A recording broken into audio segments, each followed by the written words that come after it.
हरतालिका पूजन माहिती। आपण आज ह्या व्हिडिओमध्ये हरतालिका पूजन बद्दल माहिती घेणार आहोत। हरतालिका तृतीयेचे व्रत म्हणजे काय? हरतालिका तृतीया हे व्रत मुख्यतः भाद्रपद शुद्ध तृतीया या दिवशी साजरे केले जाते। हे व्रत माता पार्वतीने भगवान शंकरांना पती म्हणून प्राप्त करण्यासाठी केलेल्या तपस्येचे प्रतीक मानले जाते। या दिवशी स्त्रिया उपवास करून शिवपार्वतीची पूजा करतात। हरतालिका या शब्दाचा अर्थ हरण करणारा। इथे सखीने पार्वतीला पित्याच्या इच्छेविरुद्ध लग्न होऊ नये म्हणून जंगलात घेऊन गेली होती। तालिका सखी म्हणून याला हरतालिका असे नाव पडले। व्रताचे महत्त्व। 1. सौभाग्य व दीर्घायुष्य। विवाहित स्त्रिया पतीच्या दीर्घायुष्यासाठी व सौभाग्यासाठी हे व्रत करतात। 2. चांगल्या वरासाठी प्रार्थना। कुमारिका मुली चांगल्या पतीसाठी हे व्रत करतात।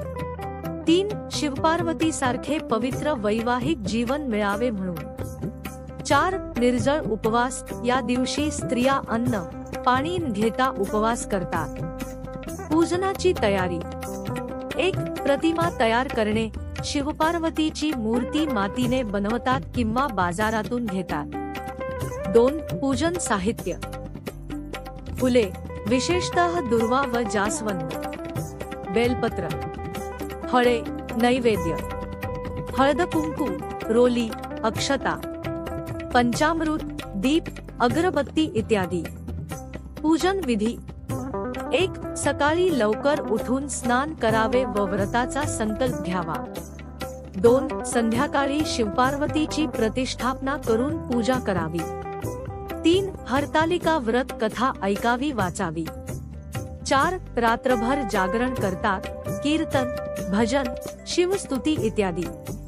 5. दुसऱ्या दिवशी स्नान करून व्रताचे पारण, उपवास सोडणे करतात। व्रत कथा संक्षेपात। माता पार्वतीने भगवान शंकराला पती म्हणून मिळवण्यासाठी कठोर तप केला। तिचे वडील हिमालय राजा तिचे दुसऱ्या कुणाशी लग्न लावण्याचा विचार करत होते। तिच्या सखीने तिला जंगलात घेऊन जाऊन लग्नापासून वाचवले, त्यामुळे या व्रताला हरतालिका असे नाव मिळाले। अखेरीस भगवान शंकर तिला पती म्हणून प्राप्त झाले। धन्यवाद। व्हिडिओ आवडल्यास नक्की लाईक शेअर करा, चॅनलला सबस्क्राईब करायला विसरू नका। धन्यवाद।